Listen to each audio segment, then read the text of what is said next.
ये बाहर की दुनिया कैसी है?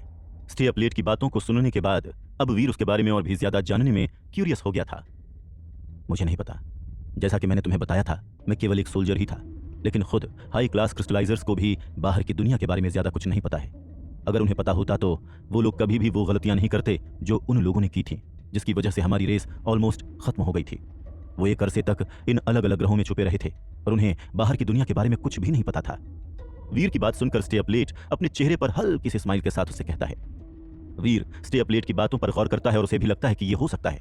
स्टे अप लेट से बात करने के बाद वीर फिर जाकर विहान रहेजा से मिलने का डिसाइड करता है।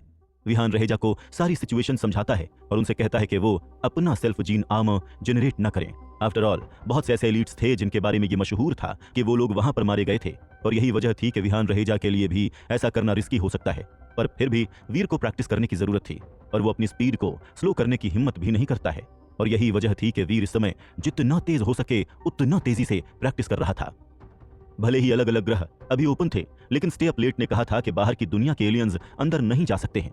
लेकिन अगर ये बात सही थी तो वीर इस समय यही सोच रहा था कि क्रिस्टलाइजर्स किस तरह से बर्बाद हुए हैं, और इसीलिए वो लगातार प्रैक्टिस करता जा रहा था ताकि बाई चांस अगर कुछ होता भी है तो उसके पास उससे डील करने के लिए अच्छी खासी पावर मौजूद रहेगी। और इसके अलावा वीर को नहीं लगता था कि बाहर के एलियंस अलग अलग ग्रहों के अंदर नहीं आ सकते हैं।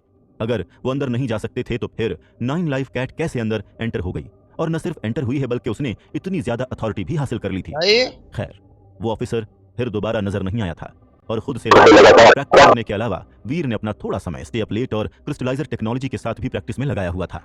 इसके अलावा वीर ने हार्ट आई को भी प्रैक्टिस करने में अपना समय बिताया था। इनफैक्ट पूरा 1 महीना वीर ने बस इसी एक सब्जेक्ट पर ही बिताया था। अब अगर वीर को दोबारा ऑफिसर का सामना करना पड़ा तो फिर वीर जानता था कि वो बहुत ज्यादा रिस्क की बात नहीं होगी, क्योंकि फिर वो हार्ट आई का इस्तेमाल कर पाएगा। पर फिर ऑफिसर दोबारा आया ही नहीं, और ये देखकर वीर श्योर नहीं हो पा रहा था कि ऐसा इसलिए है क्योंकि ऑफिसर इस समय वीर के अगेंस्ट जाने के लिए बहुत ही ज्यादा कमजोर है, या फिर ऐसा इसलिए है क्योंकि वो अब एक नई स्कीम बनाने में चला गया है जिसे बनाने में उसे थोड़ा समय लगने वाला है। इन्हीं ख्यालों में डूबा जब वीर रेस्ट कर रहा था तब उसने थोड़ा समय वेस्टर्न किंग स्वॉर्ड को इन्वेस्टिगेट करने के लिए भी निकाल लिया था। आफ्टर ऑल ग्लव और क्रिस्टल शूज की ही तरह वो भी क्रिस्टलाइजर का ही जीन आर्मर था। वीर फिर स्टे अप लेट से पूछता है कि इस जीन आर्मर और बाकी के जीन आर्मर्स में क्या अंतर है। हालांकि ये बात और थी कि खुद स्टे अप लेट को भी इसके बारे में नहीं पता था। स्टे अप लेट ने वीर को बस इतना बताया था कि हर क्रिस्टलाइजर जीन आर्मर जनरेट कर सकता है, लेकिन केवल वो 4 किंग्स ही इन स्पेशल जीन आर्मर्स को जनरेट कर पाए थे। क्रिस्टलाइजर ग्लव और क्रिस्टलाइजर शूज की अपनी खुद की मर्जी थी, लेकिन वेस्टर्न किंग स्वॉर्ड पूरी तरह से इनएनिमेट नजर आती थी, और यही वजह थी कि वीर चाहकर भी ये सेंस नहीं कर पा रहा था कि उस स्वॉर्ड में अपनी खुद की एक विल है भी या नहीं, और न ही वीर उस स्वॉर्ड में से कोई स्पेशल पावर सेंस कर पा रहा था जो शायद उस वेस्टर्न किंग स्वॉर्ड में मौजूद हो सकती थी। स्टे अप लेट और वीर के उसे एग्जामिन करने के बाद वो दोनों के दोनों इस नतीजे पर पहुंचे थे कि हो सकता है कि ऑफिसर के पास कोई स्पेशल मेथड हो जिसकी वजह से वो इस स्वॉर्ड को खुद से कंबाइन कर सकता हो, और हो सकता है कि यही वजह हो कि वो स्वॉर्ड अब बेजान हो गई है क्योंकि वो ऑफिसर से दूर है, किसे पता।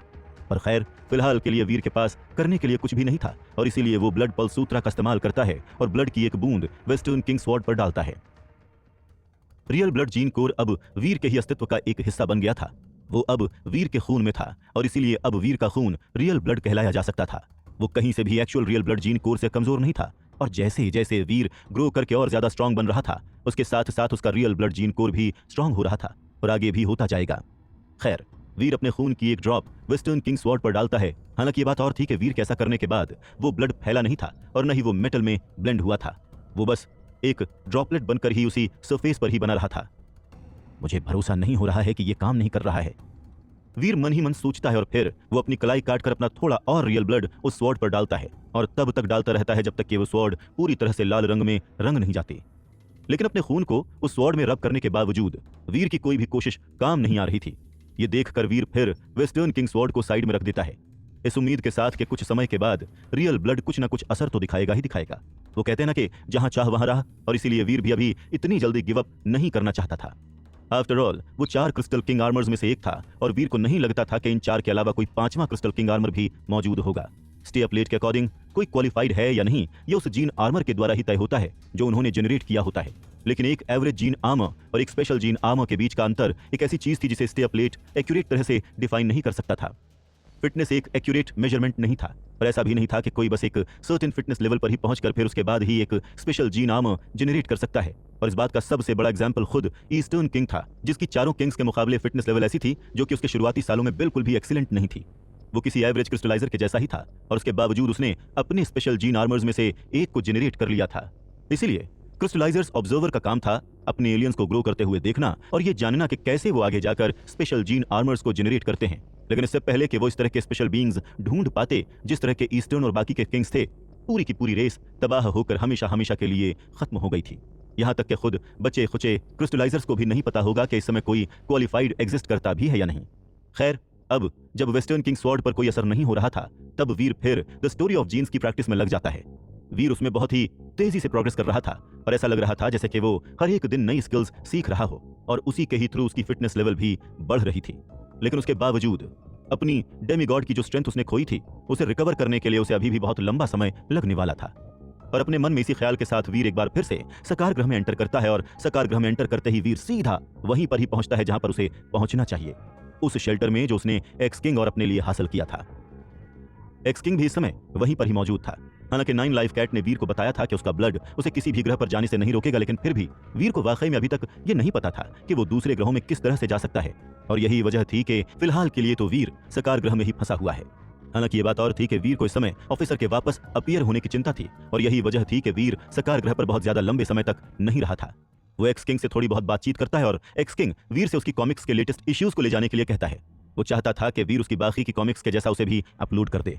फिलहाल के लिए वीर की जिंदगी में खामोशी और सुकून ही था। पिछली लड़ाई के बाद ऐसा लग रहा था जैसे कि कुछ समय के लिए ऑफिसर और गॉड्स ऑर्गेनाइजेशन का खतरा टल गया है और अगर उसकी किस्मत अच्छी हुई तो हो सकता है कि हमेशा हमेशा के लिए ही खतरा टल गया हो। वीर को उनके मूवमेंट्स के बारे में कोई भी खबर नहीं थी और न ही उसे किसी भी पोटेंशियल ऑपरेशंस के बारे में ही कोई खबर मिली थी। वीर पृथ्वी ग्रह पर एक लेजेंड था, लेकिन यह गनीमत वाली बात थी कि वीर ऐसे लोगों में से नहीं था जिनके सिर पर इस तरह का नाम और शोहरत चढ़ जाती है और वो पूरी दुनिया को अपने कदमों के नीचे मानने लगते हैं। वैसे सच पूछो तो अगर वीर चाहे तो वो पूरे के पूरे पृथ्वी ग्रह को अपनी फोर्स के द्वारा कंट्रोल कर सकता है, लेकिन उसके बावजूद उसने न तो अभी तक ऐसा कुछ भी किया था और न ही वो ऐसा करना चाहता था। पर उसके बावजूद वीर की पावर अभी भी पूरे के पूरे पृथ्वी ग्रह पर अपनी लहरें पहुंचा रही थी और उसी का ही नतीजा था चौहान फैमिली और भी ज्यादा तेजी से और स्टेडी तरीके से ग्रो कर रही थी। अब उन्हें कोई भी बहुत ज्यादा परेशान नहीं करता था। कुछ लोगों का कहना था कि ऐसा इसलिए है क्योंकि उनके एक दूसरे के साथ बहुत ही मजबूत रिश्ते हैं, लेकिन वो सभी एसोसिएशंस वीर के इन्फ्लुएंस के मुकाबले फीके थे। इनफैक्ट इस चीज का फायदा उठाकर अगले इलेक्शन में मिस्टर चौहान एक बार फिर से प्रेसिडेंसी के लिए लड़ने का प्लान कर रहे थे। कुछ और फैमिलीज भी थीं जिन्हें वीर के साथ अपने अच्छे रिश्तों का फायदा हो रहा था। यहां तक कि अगर वीर गवर्नमेंट की पॉलिटिक्स में किसी भी तरह का रोल या पार्ट ना भी निभाना चाहे तब भी बस उसकी मौजूदगी भर ही चीजों को इन्फ्लुएंस करने के लिए काफी थी। पर वीर के लिए यह चीज बहुत ज्यादा मायने नहीं रखती थी। पूरे के पूरे पृथ्वी ग्रह को ब्यूरोक्रेसी के थ्रू कंट्रोल करना वीर के लिए एक रत्ती भर भी इंटरेस्टिंग नहीं था। आफ्टर ऑल क्रिस्टलाइजर जैसी सिविलाइजेशन इतनी आसानी से तबाह हो गई थी। ऐसे में अगर इस तरह की फोर्सेस ह्यूमंस के अगेंस्ट आईं तो ह्यूमंस तो और भी ज्यादा तेजी से तबाह हो जाएंगे।